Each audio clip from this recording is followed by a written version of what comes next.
Harish, the best academy.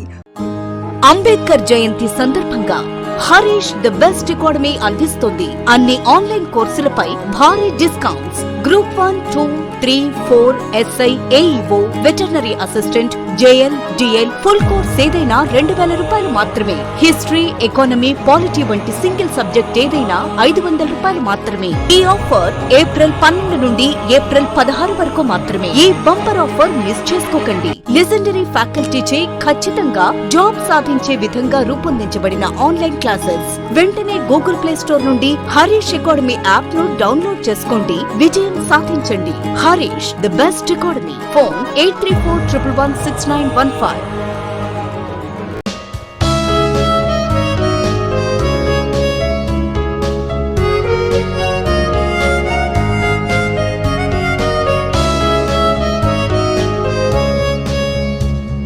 Hi friends, welcome to Harish academy. ఈరోజు వార్తలు నిలిచిన జాతీయ, అంతర్జాతీయ, రాష్ట్రీయ అంశాల గురించి, వార్తలు నిలిచిన వ్యక్తులు, అవార్డులు, పుస్తకాలు, మరి క్రీడా సంబంధిత సమాచారం, ఒక్కొక్క అంశాన్ని వివరంగా తెలుసుకుందాం. ఈరోజు మన ఫస్ట్ టాపిక్ వచ్చేసి ఎంపీ ల్యాడ్స్ వార్తలు నిలిచింది. ఎంపీ ల్యాడ్స్ అబ్రివేషన్ ఏంటి? ఏదైనా అబ్రివేషన్ వార్తలు నిలిచింది అంటే each and every word meaning చూడండి, ఆటోమేటిక్ గా దీని యొక్క ఉద్దేశం తెలుస్తుంది. ఇక్కడ ఎంపీ ల్యాడ్స్ అంటున్నాను. ఎంపీ మనం చూసే ఎంపీలే, మన యొక్క ప్రజాప్రతినిధులు ఉంటారు కదా, ఎంపీలకి సంబంధించింది, మెంబర్ ఆఫ్ పార్లమెంట్. ల్యాడ్స్ అంటున్నాను. ల్యాడ్స్ యొక్క అబ్రివేషన్ ఏంటంటే local area development scheme.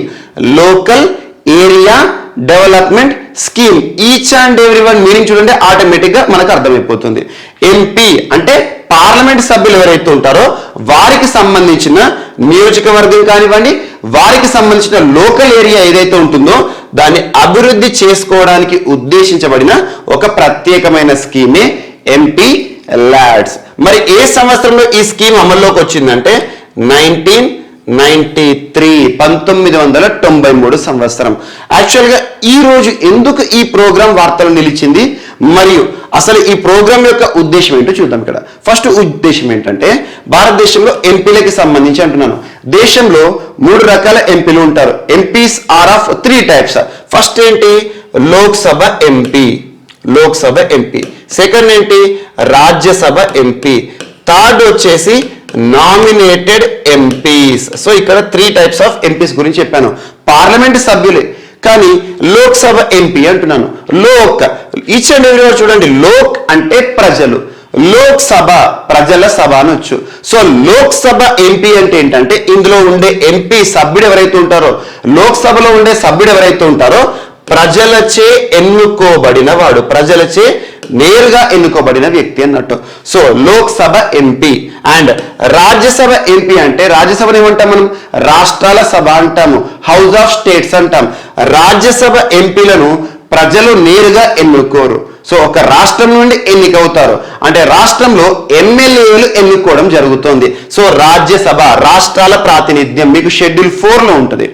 And Lok Sabha MP అంటే ఇందులో ఉండే సభ్యుడు ఎవరైతే ఉంటారో, ఎంపీస్ ఎవరైతే ఉంటారో వారిని నేరుగా ప్రజలే ఎన్నుకోవడం జరుగుతుంది.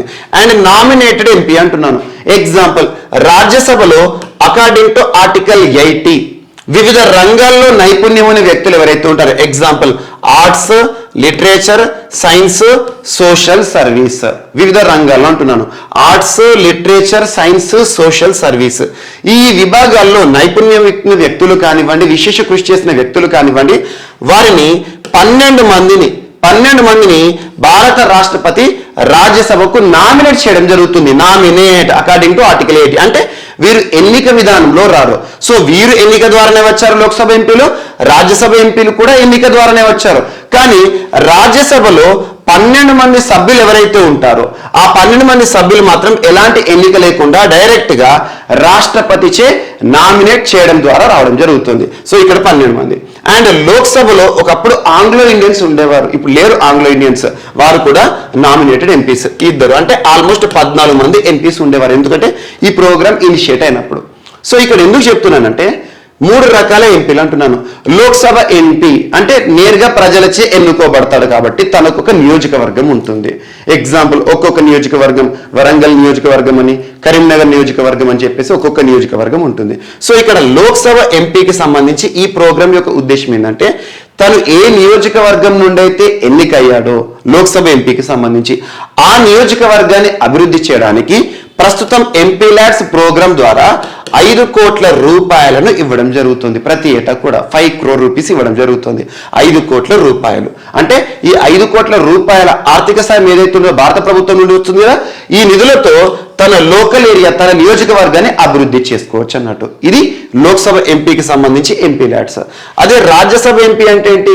రాజ్యసభ అంటేనే రాష్ట్రాల ప్రాతినిధ్యం. రాజ్యసభ ఎంపీ మరి ఎంపీ ల్యాడ్స్ నిధులను ఏ విధంగా ఖర్చు చేయవచ్చు అంటే తన రాష్ట్రం, తను ఏ రాష్ట్రం నుండి అయితే ఎన్నికవ్వడం జరిగిందో ఆ రాష్ట్రంలో ఈ ఎంపీ ల్యాడ్స్ నిధులు ఏవైతే 5 కోట్ల రూపాయలు ఉంటాయో వాటిని ఖర్చు చేయడం జరుగుతుంది. మరి నామినేటెడ్ ఎంపీసీ యొక్క పరిస్థితి ఏంటి? వీరికేమో నియోజకవర్గం ఉంది, వీరికేమో రాష్ట్రం ఉంది. మరి నామినేటెడ్ ఎంపీస్ ఈ ఎంపీ ల్యాడ్స్ నిధులను, ఈ 5 కోట్ల రూపాయల నిధులను ఎక్కడ ఖర్చు చేయాలంటే దేశంలోని ఏదైనా ప్రాంతంలో సెలెక్టెడ్ ఏరియాలో వాళ్ళు ఖర్చు చేయవచ్చు అన్నట్టు. సో ఎంపీ ల్యాడ్స్ అంటే ఇక్కడ ఉద్దేశం ఏంటి? Member of parliament. ఈ ఎంపీలు ఎవరైతే ఉంటారో వారికి సంబంధించిన ఒక నియోజకవర్గం కానివ్వండి, వారికి సంబంధించిన ఒక ప్రాంతం కానివ్వండి, సెలెక్టెడ్ ప్లేస్ని కానివ్వండి అభివృద్ధి చేసుకోవడానికి 1993 సంవత్సరంలో భారత ప్రభుత్వం ఈ ప్రోగ్రామ్ని ప్రారంభించింది. అలా మొదట్లో 2 కోట్ల రూపాయలు ఇచ్చేవారు ప్రతి ఎంపీకి కూడా, ప్రతి ఏటా కూడా. వాటితో ఏం చేయాలి? అది అదర్ దాన్ శాలరీతో పాటు ఈ నిధుల యొక్క ఉద్దేశం ఏంటంటే ఇక్కడ ఎంపీసీ ఏం చేయాలంటే వారు సెలెక్టెడ్ ప్లేస్ని డెవలప్ చేసుకోవచ్చు అన్నట్టు. అభివృద్ధి కోసం ఉద్దేశించబడిన ఒక ప్రోగ్రామ్. మరి ఈ ప్రోగ్రామ్ సో ప్రతి ఎంపీకి 5 కోట్ల రూపాయలు ఇవ్వాలంటే ఎంత ఖర్చుతో కూడుకొని ఉన్న పని మనకు తెలుసు. సో ఇలాంటి పరిస్థితుల్లో ముఖ్యంగా 2020 సంవత్సరం 2020 అనగా మనకు టక్కున గుర్తొచ్చేది కోవిడ్-19 పాండమిక్ పీరియడ్. ప్రపంచవ్యాప్తంగా కరోనా వైరస్ ఎంతటి ప్రభావాన్ని చూపించిందో మనం చూసాము. వివిధ రంగాలపైన కరోనా ప్రభావం అని చెప్పేసి ప్రత్యేకంగా కూడా మనం అధ్యయనం చేశాము. ఆర్థిక వ్యవస్థ మొత్తం దెబ్బతినింది ప్రపంచమంతా కూడా. భారత ఆర్థిక వ్యవస్థ పైన కూడా కరోనా తీవ్రమైన ప్రభావం చూపించింది. అలాంటి పరిస్థితిలో 2020 సంవత్సరంలో భారత ప్రభుత్వం తీసుకున్న నిర్ణయం ఏంటంటే ఈ ఎంపీ ల్యాడ్స్ ప్రోగ్రామ్ ఏదైతే ఉంటుందో, స్కీమ్ ఏదైతే ఉంటుందో కొంతకాలం పాటు ఈ ప్రోగ్రామ్ని నిలుపుదల చేస్తున్నామని చెప్పారు. అంటే ఎంపీలకు ఈ నిధులను ఇవ్వరన్నట్టు. దీన్ని అభివృద్ధి కోసం ముఖ్యంగా దేశంలో కరోనా కారణంగా దెబ్బతిన్న ఆర్థిక వ్యవస్థను గాడిన పెట్టడానికి ఈ ఎంపీ ల్యాడ్స్ నిధులను ఉపయోగించడం జరిగింది. అలా 2020-2021 ఆర్థిక సంవత్సరంలో ఎంపీ ల్యాడ్స్ సంపూర్ణంగా నిలుపుదల చేయడం జరిగింది. ఆ తర్వాత 2021-2022లో కూడా నిలుపుదల చేశారు. కాకపోతే లాస్ట్లో ఒక 2 crores rupees each and every ఎంపీకి కూడా ఇవ్వడం జరిగింది. అండ్ ఇప్పుడు ఏం చెప్తున్నారంటే మనకు పార్లమెంటరీ కమిటీలు ఉంటాయి. Parliamentary committee on estimates committee అంటాం. సో ఎస్టిమేట్స్ కమిటీ కేంద్ర ప్రభుత్వానికి ఏం చెప్పింది అంటే ఎంపీ ల్యాడ్స్ ప్రోగ్రామ్ని పూర్తి స్థాయిలో మరొకసారి అమల్లోకి తీసుకురండి. 5 కోట్ల రూపాయలు ఏదైతే ఉంటుందో దాన్ని ఎంపీలకు ఇవ్వచ్చు. ఇప్పుడు సరైన సమయం, ఎందుకంటే ఆర్థిక వ్యవస్థ అనేది గాడిన పడిందని చెప్పేసి ఒక ప్రత్యేకమైన సిఫార్సు చేసింది ఎస్టిమేట్స్ కమిటీ కేంద్ర ప్రభుత్వానికి. అలా ఈరోజు ఎంపీ ల్యాడ్స్ ప్రోగ్రామ్ మరొకసారి వార్తలకు వచ్చింది. జస్ట్ ఎంపీ ల్యాడ్స్ ప్రోగ్రామ్, దీని యొక్క అబ్రివేషన్ గుర్తుంచుకోండి సరిపోతుంది. Member of parliament local area development scheme. And next ఈరోజు state energy and climate index వార్తలు నిలిచింది. State energy and climate index. Each and every word meaning చూడండి, ఆటోమేటిక్గా అర్థమవుతుంది. ఒక సూచి, వార్తలు నిలిచిన ఇండెక్స్ సూచి. వార్తలు నిలిచిన ఇండెక్స్లని ప్రత్యేక శ్రద్ధతో చూడండి. పోటీ పరీక్షలకు ప్రిపేర్ అవుతున్న ప్రతి ఒక్క అభ్యర్థి ఖచ్చితంగా చదవాల్సిన కొన్ని ముఖ్యమైన అంశాల్లో వార్తలు నిలిచిన సూచీలు. సో సూచి అంటే ఏంటి? ర్యాంకింగ్స్ ఇవ్వడం జరుగుతుంది ఒక్కొక్క ప్లేస్కి. ఏ అంశాల ద్వారా? కొన్ని పాయింట్స్ ఉంటాయి, కొన్ని పారామీటర్స్, ఇండికేటర్స్ ఉంటాయి. మోర్ దాన్ 1 పారామీటర్ని పరిగణలోకి తీసుకొని ర్యాంకింగ్స్ అనేది ఇవ్వడం జరుగుతుంది. దాన్ని మనం సూచిగా చెప్పవచ్చు. ఇక్కడ state energy and climate index అంటున్నాను. ఈ ఇండెక్స్ని ఎవరు విడుదల చేశారంటే నీతి ఆయోగ్. భారతదేశంలో ప్రణాళికా సంఘం స్థానంలో వచ్చిన నీతి ఆయోగ్ ఇటీవల భారతదేశంలోని రాష్ట్రాలకు, కేంద్రపాలిత ప్రాంతాలకు ర్యాంకులను ఇచ్చారు. దేనికి సంబంధించి? క్లైమేట్ రిలేటెడ్ ఒక్కొక్క రాష్ట్రం తీసుకుంటున్న చర్యలు కానివ్వండి, ఎనర్జీ రిలేటెడ్ ఎలాంటి ఎఫిషియన్సీతో ఏ రాష్ట్రం ఉంది అని చెప్పేసి, అండ్ క్లీన్ ఎనర్జీ ఇనిషియేటివ్స్ని ఏ రాష్ట్ర ప్రభుత్వం ఎలా ప్రారంభించింది అని చెప్పేసి దాదాపు 6 ఇండికేటర్స్ని పరిగణలోకి తీసుకొని భారతదేశంలోని రాష్ట్రాలకు కేంద్రపాలిత ప్రాంతాలకు ర్యాంకింగ్ ఇవ్వడం జరిగింది. సో ఎగ్జాంపుల్, ఈ ర్యాంకింగ్స్ ఏ విధంగా ఉంటాయి? డిస్కమ్స్ని ఏ రకంగా ఫాలో అవుతున్నాయి రాష్ట్రాలు అంటే ఎలక్ట్రిసిటీకి సంబంధించి, అండ్ ఎనర్జీ అఫోర్డబిలిటీ రిలయబిలిటీ ఏ విధంగా ఉంది ఒక్కొక్క రాష్ట్రంలో, అండ్ క్లీన్ ఎనర్జీ ఇనిషియేటివ్స్ని ఏ రకంగా ఏ రాష్ట్రం తీసుకుంటుంది, and at the same time clean ఎనర్జీతో పాటు ఎనర్జీకి సంబంధించి ఎలాంటి ఎఫిషియెంట్ మెజర్స్ని ఏ రాష్ట్రం ఫాలో అవుతుంది, అలాంటి 6 ఇండికేటర్స్ తీసుకొని రాష్ట్రాలకు ర్యాంకులను కేటాయించారు. సో అందులో ఒక్కొక్క రాష్ట్రం గురించి చూద్దాం మనం. So top for performers among larger states, పెద్ద రాష్ట్రాలు, భారతదేశంలోని 28 రాష్ట్రాలే కదా, 28 రాష్ట్రాలు కనుక పరిగణలోకి తీసుకుంటే పెద్ద రాష్ట్రాలు చిన్న రాష్ట్రాలు అంటాం. సో పెద్ద రాష్ట్రాల కేటగిరీలో గుజరాత్ టాప్లో ఉంది. ఇది గుర్తుంచుకోండి, గుజరాత్ ఈ స్టేట్ ఎనర్జీ అండ్ క్లైమేట్ ఇండెక్స్లో టాప్ పొజిషన్లో గుజరాత్ ఉంది. అంటే ఎనర్జీ రిలేటెడ్ మెజర్మెంట్స్ని, క్లీన్ ఎనర్జీ ఇనిషియేటివ్స్ని ఎక్కువగా తీసుకుంటుంది అన్నట్టుది. అంటే మంచి స్టేట్ పర్ఫార్మెన్స్. అండ్ కేరళ 49.1 స్కోర్తో సెకండ్ పొజిషన్ పెద్ద రాష్ట్రాల కేటగిరీలో. పంజాబ్ థర్డ్ పొజిషన్లో ఉంది 48.6. అండ్ చిన్న రాష్ట్రాలు కనుక పరిగణలోకి తీసుకుంటే గోవా టాప్ పొజిషన్లో ఉంది, Tripura second position, Manipur third position. And UTs union territories ఉన్నాయి కదా భారతదేశంలోని యూనియన్ టెరిటరీస్ కనుక అబ్జర్వ్ చేస్తే చండీగఢ్ టాప్లో ఉంది, ఢిల్లీ సెకండ్లో ఉంది, థర్డ్ వచ్చేసి దయూ దామన్ అండ్ దాద్రా నగర్ హవేలీ మనకి థర్డ్లో ఉన్నాయి. సో ఈ విధంగా జస్ట్ ర్యాంక్లను గుర్తుంచుకోండి. ఎగ్జామినేషన్ పాయింట్ ఆఫ్ వ్యూలో ఒక ప్రశ్న అడుగుతారు. ఇటీవల వార్తలు ఇచ్చిన స్టేట్ ఎనర్జీ అండ్ క్లైమేట్ ఇండెక్స్ని ఎవరు విడుదల చేశారు అంటారు. రౌండ్ 1ని రిలీజ్ చేసింది ఎవరు? మనకు నీతి ఆయోగ్. ఇందులో పెద్ద రాష్ట్రాల కేటగిరీలో టాప్ పొజిషన్ ఏంటి, చిన్న రాష్ట్రాల కేటగిరీలో టాప్ పొజిషన్ ఏంటి, అండ్ యూటీస్ కేంద్రపాలిత ప్రాంతాల్లో టాప్ పొజిషన్ ఏది, ఇది ఒకటే అడుగుతారు ప్రశ్న. సో ఇది ఒకటి ఇంపార్టెంట్. అండ్ వార్తలు నిలిచిన ఇండెక్స్లు ఏవైతే ఉంటాయో ఇటీవల కాలంలో మనం డిస్కస్ చేసిన అన్ని ఇండెక్సెస్ కూడా, ఇండెక్స్ల పైన ప్రత్యేక వీడియోని కూడా మీకు అందుబాటులోకి తీసుకోవడం జరిగింది. ప్రవీణ్ సార్ క్లాసెస్ యూట్యూబ్ ఛానల్లో ఇండెక్స్ పైన ప్రత్యేకమైన వీడియోని తీసుకొచ్చాను, ఒక్కసారి ఆ వీడియో చూడండి. అండ్ నెక్స్ట్, అప్పులు తీర్చలేం సారీ అని చెప్పేసి శ్రీలంక ఒక ప్రకటన చేసింది. శ్రీలంక ప్రస్తుతం శ్రీలంక సంక్షోభ పరిస్థితులను మనం ప్రతిరోజు పేపర్లలో చూస్తున్నాం. ప్రస్తుతం ప్రపంచంలోని చాలా దేశాలు తీవ్ర సమస్యల్లో కూరుకుపోయి ఉన్నాయి. అందులో శ్రీలంక ఆర్థిక సంక్షోభం, అండ్ పాకిస్తాన్ రాజకీయ సంక్షోభము, మాలి మరియు మనకు మయన్మార్ ఈ 2 దేశాలు కూడా సైనిక సంక్షోభము, and at the same time ఆఫ్ఘనిస్తాన్లో ప్రభుత్వాన్ని కూలదోల్చి తాలిబాన్లు ప్రభుత్వాన్ని ఏర్పాటు చేశారు. ఒకవైపు రష్యా యుక్రెయిన్ క్రైసిస్. అలా ప్రపంచంలోని ఏ దేశాలు అయితే తీవ్ర సమస్యలు ఉన్నాయో వాటిపైన ప్రత్యేకంగా చూడండి. సో ఇక్కడ శ్రీలంక యొక్క సమస్య ఏంటి? ఇప్పుడు ఆర్థిక సంక్షోభం. శ్రీలంకలో తీవ్రమైన ఇన్ఫ్లేషనరీ ప్రెషర్ ఉంది. ఇప్పుడు ఇన్ఫ్లేషన్ అంటే ద్రవ్యోల్బణం అంటే ఏంటి? Too much money chasing two few goods. చిన్న వస్తువులకి కూడా ఎక్కువ ధర పలుకుతోంది. ద్రవ్యోల్బణం, మనీకి వాల్యూ లేకుండా పోయింది. చిన్న ఒక ఆనియన్స్ 1 కేజీ కొనాలంటే 600 రూపాయలు అంటే అర్థం చేసుకోండి, ఇన్ఫ్లేషన్ ఉంది అన్నట్టు. సో శ్రీలంకలో, అండ్ ఇప్పుడు శ్రీలంకకు సంబంధించి వివిధ దేశాల నుండి రుణ సాయం పొందుతోంది. నిన్నటి రోజున శ్రీలంక ప్రభుత్వం చేసిన ప్రకటన ఏంటంటే శ్రీలంక ఈ లోన్స్ ఏవైతే ఉంటే వాటన్నిటిని కూడా డిఫాల్ట్గా ప్రకటిస్తోంది. ఇప్పటి వరకు ప్రపంచ దేశాల నుండి తీసుకున్న రుణాలు కానివ్వండి, అండ్ అంతర్జాతీయ బ్యాంకుల నుండి తీసుకున్న రుణాలను కానివ్వండి, వాటిని తిరిగి చెల్లించే పరిస్థితిలో మేము లేము, ఈ లోన్స్ అన్నిటిని కూడా డిఫాల్ట్గా ప్రకటిస్తున్నాం అని చెప్పేసి ఆల్మోస్ట్ $51 బిలియన్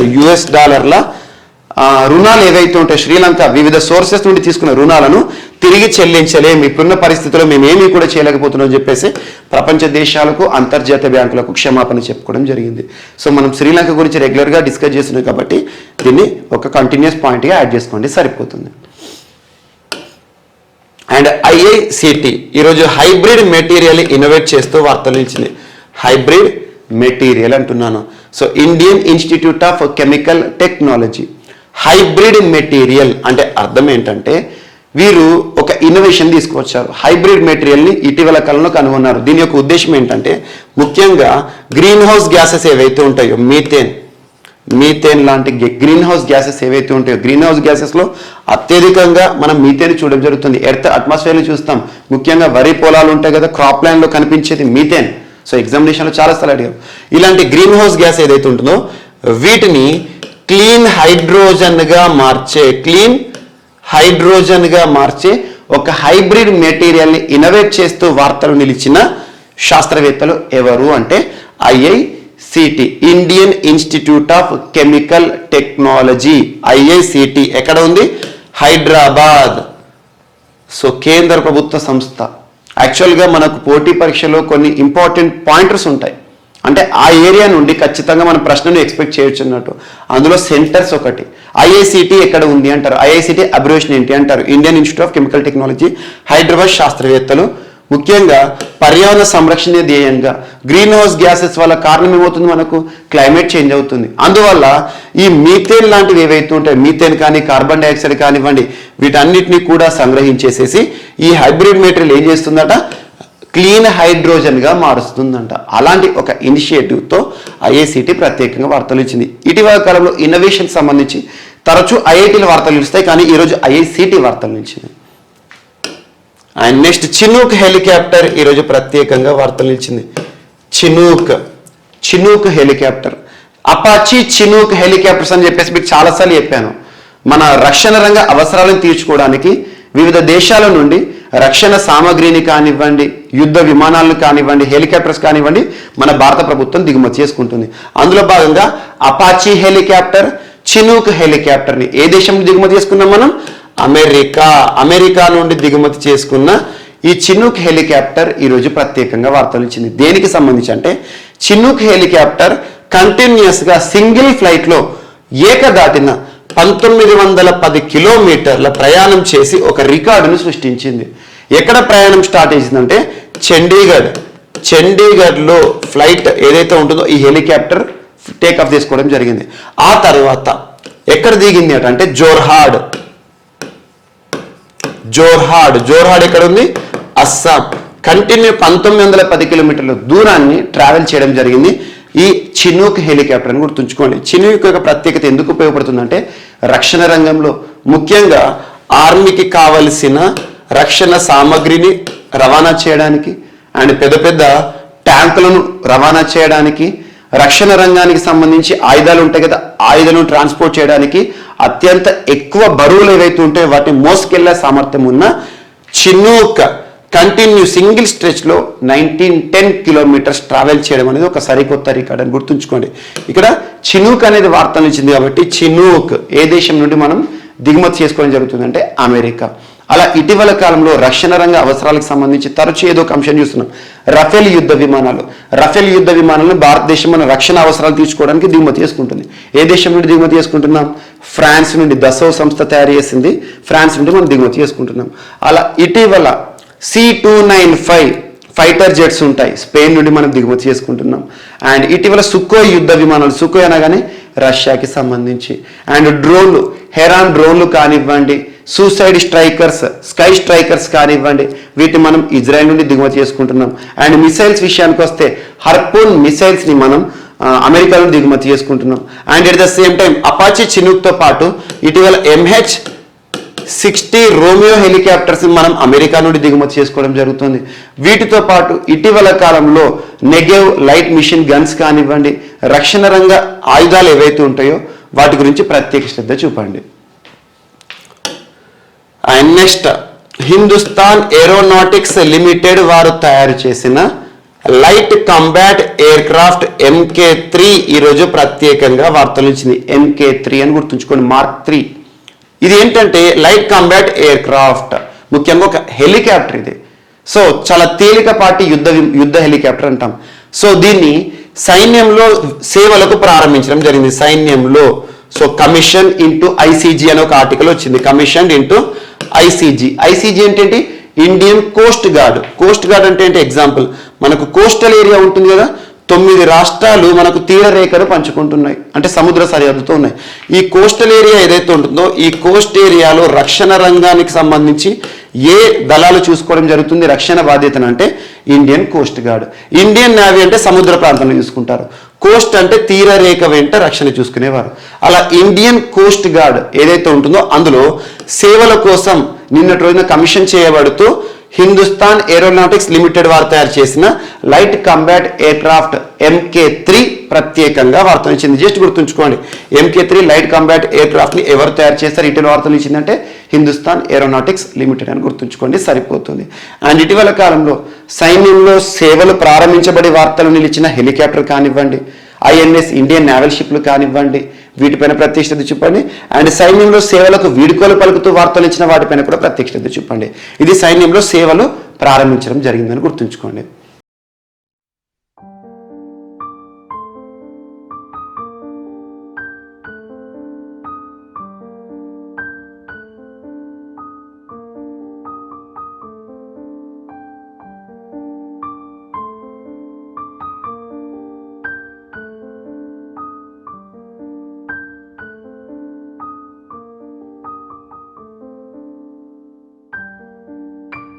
సో ఈరోజు మన నెక్స్ట్ టాపిక్ వచ్చేసి ఏషియన్ డెవలప్మెంట్ బ్యాంక్ ప్రత్యేక ఆర్థిక సాయం వార్తలు నిలిచింది.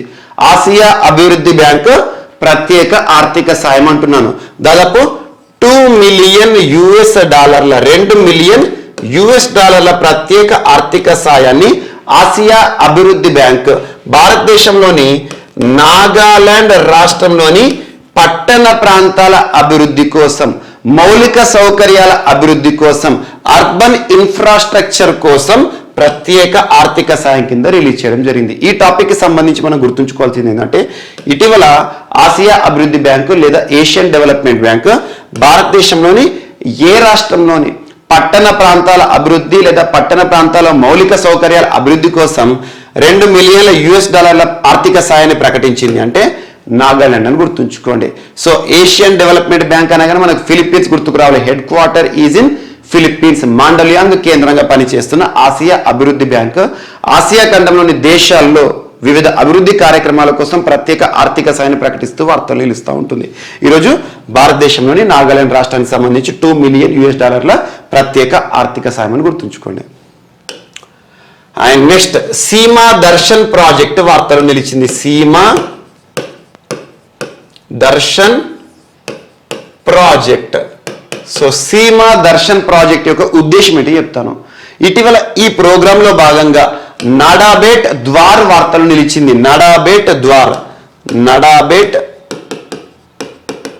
ద్వార్. సో ఇటీవల వార్తలు నిలిచిన నడాబేట్ ద్వార్ ఏ రాష్ట్రంలో ఉంది అంటే గుజరాత్ రాష్ట్రంలో ఉంది. సో గుజరాత్ రాష్ట్రము పాకిస్తాన్తో సరిహద్దును పంచుకుంటున్న రాష్ట్రం. గుజరాత్ రాష్ట్రం యొక్క ప్రత్యేకత ఏంటి? It is one of the state in India. So ఏ దేశంతో? పాకిస్తాన్ దేశంతో సరిహద్దును పంచుకుంటున్న రాష్ట్రాల్లో ఒక రాష్ట్రం గుజరాత్. అంటే అంతర్జాతీయ సరిహద్దు ఉందన్నట్టు. సో పాకిస్తాన్తో సరిహద్దు, అందులోనూ దాయాది దేశం మన శత్రు దేశం. సో ఈ సరిహద్దు అంటే అక్కడ BSF జవాన్లు ఉంటారు కదా, border security force. Bharat security force, border security force అంటే సరిహద్దు భద్రతా దళం అన్నట్టు. బార్డర్ సెక్యూరిటీ ఫోర్సెస్ వారు ఎవరైతే ఉంటారో అక్కడ ఈ సరిహద్దు ప్రాంతంలో ఎలాంటి పరిస్థితుల్లో వారు దేశ సేవ చేయడం జరుగుతుంది, ఎలాంటి పరిస్థితుల్లో వారు రక్షణ కార్యకలాపాలను నిర్వహించడం జరుగుతుంది, అక్కడ ఉండే ఫిరంగులు కానివ్వండి, ట్యాంక్స్ కానివ్వండి, రక్షణ రంగానికి సంబంధించిన సామగ్రి, తుపాకులు కానివ్వండి, వీటన్నిటిని కూడా మనం చూడడానికి ఒక అవకాశాన్ని కల్పించింది భారత ప్రభుత్వం. ఈ ప్రోగ్రాంలో భాగంగా అంటే సీమా దర్శన్ ప్రాజెక్ట్. దర్శనం అంటే చూడడం, ఒక ప్రత్యేక కార్యక్రమం. సీమా అంటే సరిహద్దు ప్రాంతాల్లో బార్డర్ సెక్యూరిటీ ఫోర్స్ వారు ఎవరైతే ఉంటారో సరిహద్దు వెంట కంటికి రెప్పల మనల్ని కాపాడుతున్నారు కదా, ఆ సరిహద్దు ప్రాంతంలో ఒక ప్రాంతం నడాబేట్ ద్వార్. ఇది పాకిస్తాన్తో సరిహద్దు ప్రాంతంలో ఉందన్నట్టు భారతదేశానికి సంబంధించి. ఈ ప్రాంతాన్ని ఓపెన్ చేయడం జరిగింది.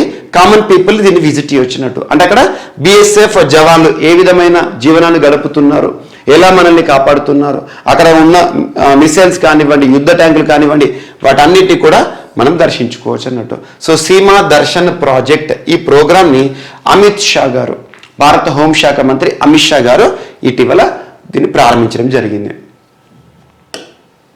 అండ్ ఉమియా మాతా టెంపుల్ వార్తలు నిలిచింది. ఉమియా మాతా టెంపుల్ అంటే దేవాలయం.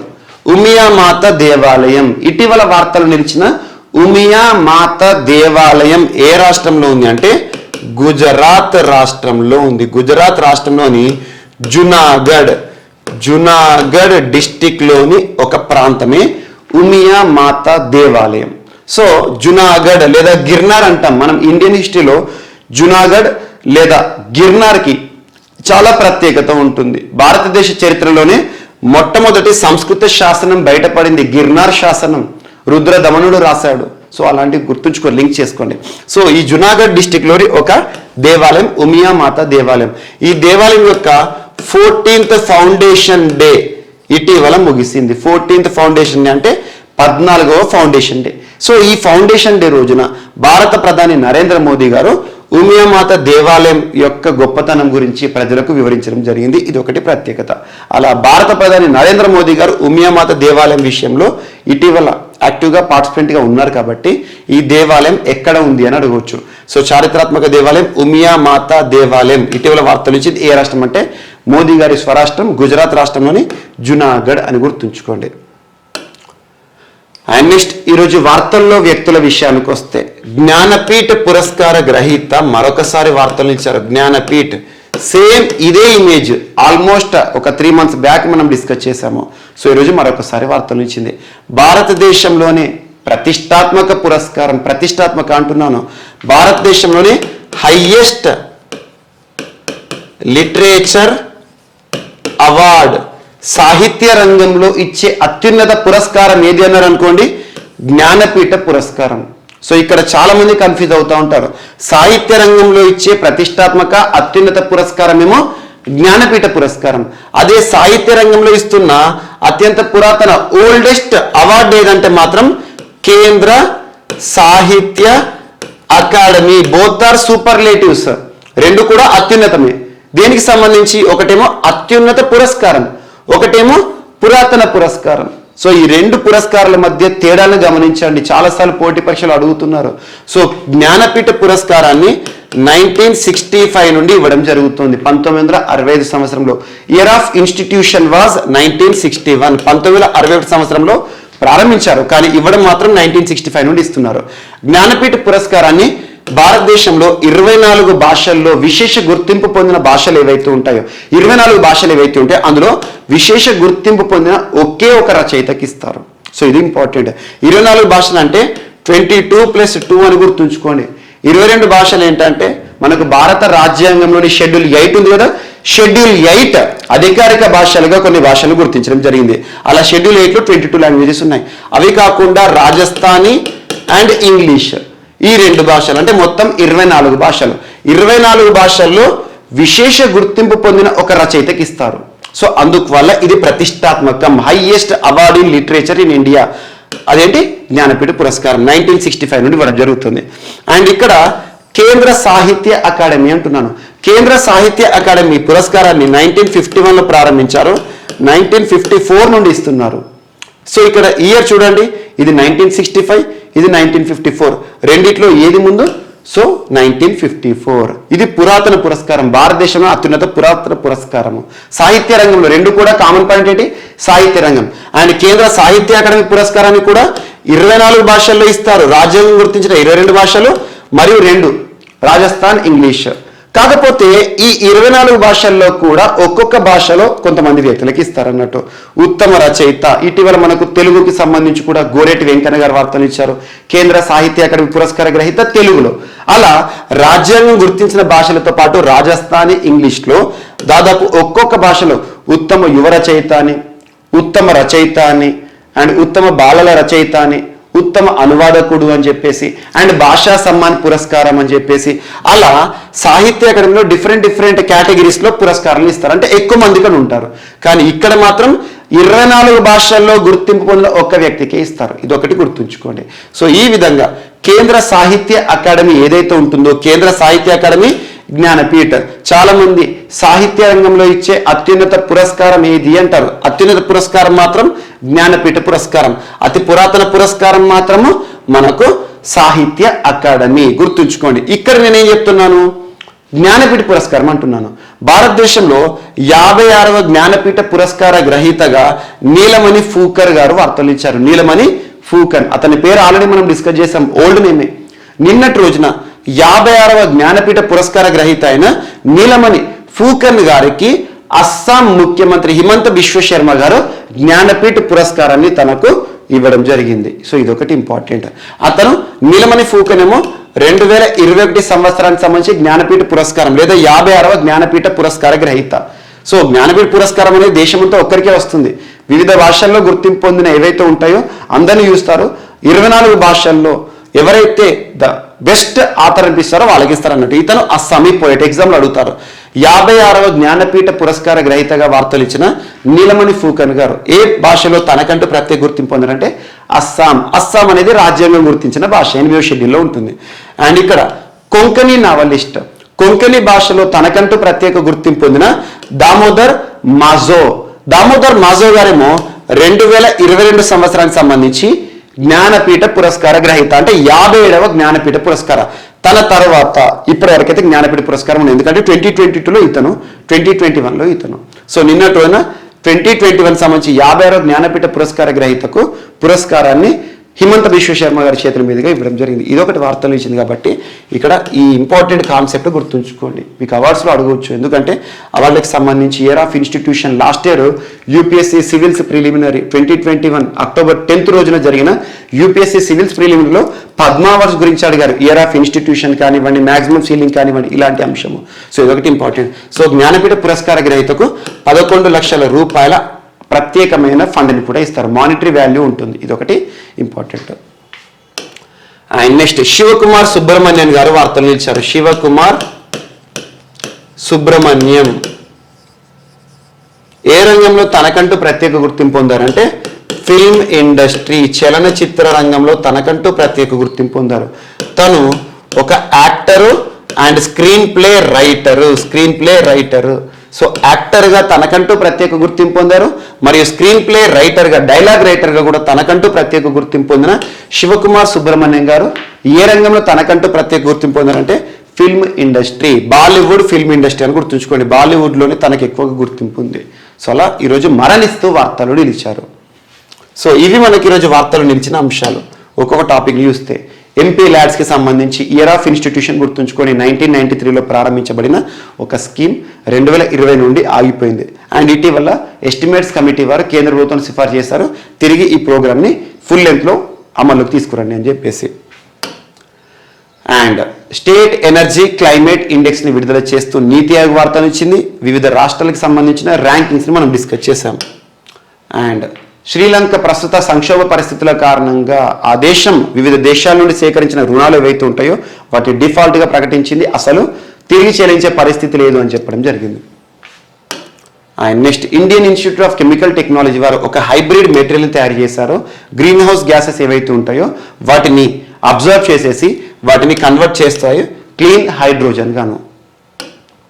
అండ్ చిన్నూక్ హెలికాప్టర్ సింగిల్ ఫ్లైట్లో అత్యధిక దూరం ప్రయాణించిన ఒక హెలికాప్టర్గా రికార్డు సృష్టించింది. చిన్నూక్ హెలికాప్టర్ని అమెరికా నుండి మనం దిగుమతి చేసుకున్నాం.